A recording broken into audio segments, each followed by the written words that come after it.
आज मुझे निर्मला सीतारमण जी को बजट स्पीच देते देख बड़ी राहत महसूस हुई, क्योंकि कहीं अंदर एक संशय था कि कहीं डोनाल्ड ट्रंप या उनका कोई मंत्री आकर हमारा बजट ना पेश करने लगे। भाई, जिस तरह से हमारे देश की नीतियां, हमारी विदेश नीति, हमारी आर्थिक नीति, हम किससे तेल खरीदेंगे, किससे नहीं खरीदेंगे, किस दाम पर खरीदेंगे, इस सब की घोषणा ट्रंप कर रहे थे, तो कहीं ना कहीं यह डर बड़ा वाजिब था। खैर, निर्मला जी ने 1.5 घंटे की बजट स्पीच दी। अपनी पूरे बजट में उन्होंने एक बार भी एफडीआई का जिक्र नहीं किया, जो नेगेटिव हो चुका है। उन्होंने हिंदुस्तान से विदेशी निवेशक लगातार पैसा बाहर निकाल रहे हैं, उसका कोई जिक्र नहीं किया। रुपए का तो नाम तक नहीं लिया, वो लगातार गिरता जा रहा है। इस बजट में रोजगार कैसे बनेगा, मैन्युफैक्चरिंग कैसे बनेगी, किसानों के लिए क्या किया जा सकता है, इसका कोई जिक्र ही नहीं है। असल में तो ये जो बजट है और इसके सारे के सारे जो आंकड़े हैं वो कटौती करके हासिल किए गए। ये असल में कटौती का बजट है और बजट के आंकड़े खुद आर्थिक मंदी का सबसे बड़ा प्रमाण है। बात पहले करेंगे चालू वित्तीय वर्ष, अभी प्रेजेंट फिस्कल ईयर 2025-2026 की, और यहां पर मैं कंपैरिजन कर रही हूं जो बजटेड एस्टिमेट था और जो रिवाइज्ड एस्टिमेट था, और कितना कम रिवाइज्ड एस्टिमेट है बजटेड एस्टिमेट से। शुरुआत करते हैं रेवेन्यू रिसीट, रेवेन्यू की, राजस्व की प्राप्ति से। 78,000 करोड़ रुपए से कम का राजस्व वसूल हुआ है, मतलब आर्थिक मंदी का सबसे बड़ा सूचक।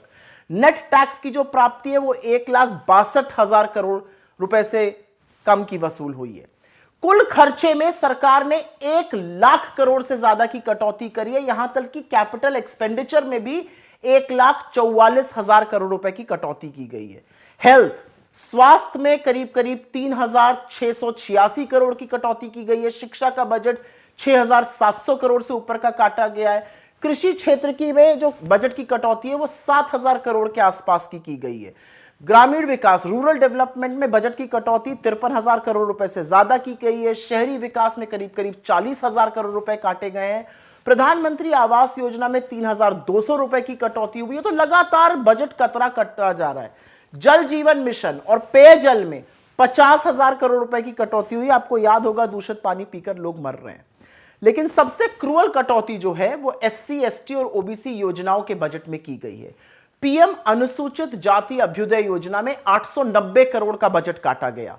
ओबीसी छात्रवृत्ति में 690 करोड़ की कटौती की गई। दलितों के लिए पोस्ट मैट्रिक जो स्कॉलरशिप होती है उसमें 360 करोड़ रुपए काटे गए। ट्राइबल्स के लिए जो विकास का कार्यक्रम होता है उसमें करीब करीब 1,600 करोड़ रुपए की कटौती की गई। और अब बात करते हैं अगले वित्तीय वर्ष की, 2026-27 की, और इसमें मैं कंपैरिजन करूंगी जो बजटेड एस्टिमेट अगले वर्ष का है वर्सेस जो रिवाइज्ड एस्टिमेट, जो एक्चुअल खर्चा हुआ इस साल।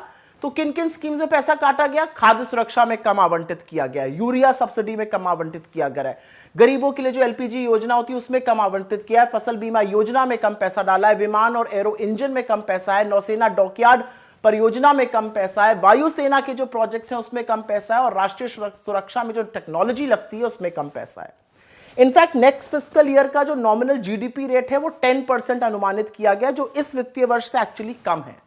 तो यह स्पष्ट है कि बजट के आंकड़े सरकारी खर्चे में भारी कटौती करके हासिल किए गए। सरकार ने स्वास्थ्य में, शिक्षा में, कृषि में, सामाजिक कल्याण में, दलित, आदिवासी, पिछड़ों की छात्रवृत्ति जैसे महत्वपूर्ण क्षेत्रों के फंड काटे हैं। आप यह सोचिए कि इस देश के लोग दूषित पानी पी के मर रहे हैं, लेकिन सरकार को कोई परवाह नहीं है। जल जीवन मिशन और पेयजल में बजट का मात्र 2% जो आवंटित फंड था वो इस्तेमाल हुआ है। और ये जो 4.4% का फिस्कल डेफिसिट है ना, ये कोई खुशी मनाने की बात नहीं है। ये महत्वपूर्ण क्षेत्रों जिसमें केपेक्स भी शामिल है, कैपिटल एक्सपेंडिचर, उसको काटकर हासिल किया गया है। और अर्थव्यवस्था का सबसे मजबूत सबूत तो कम राजस्व है, जो लगातार कम हो रहा है। फिस्कल ईयर 27 के लिए जो घोषित करीब करीब 17 लाख करोड़ का हेडलाइन कैपिटल एक्सपेंडिचर है वो विश्वास नहीं जगा पाया, इसलिए मार्केट्स भी गिर गए। क्योंकि स्थिति साफ है, हर साल बड़े बड़े फिगर अनाउंस किए जाएंगे, कम कटौती करके खर्च किए जाएंगे। जैसे इस बार भी 1,44,000 करोड़ की कटौती कर दी गई। तो असल में जो फलसफा है, ये बजट ना तो गरीब के लिए है, ना मिडिल क्लास के लिए है, ना युवा के लिए है, ना महिलाओं के लिए है, ना किसान के लिए है। इस बजट ने आज के गंभीर मुद्दे, चाहे वो बेरोजगारी हो, चाहे वो रुपए का गिरना हो, चाहे वो फॉरेन इन्वेस्टमेंट का ना आना हो, चाहे वो भारतीय कंपनियों का भारत में निवेश ना करके विदेश में निवेश करना हो, उससे कोई लेना देना नहीं है। आज की समस्याओं से मुंह मोड़कर एक बजट पेश किया गया जिससे कोई खुश होता हुआ या किसी का भला होता हुआ नजर नहीं आ रहा है।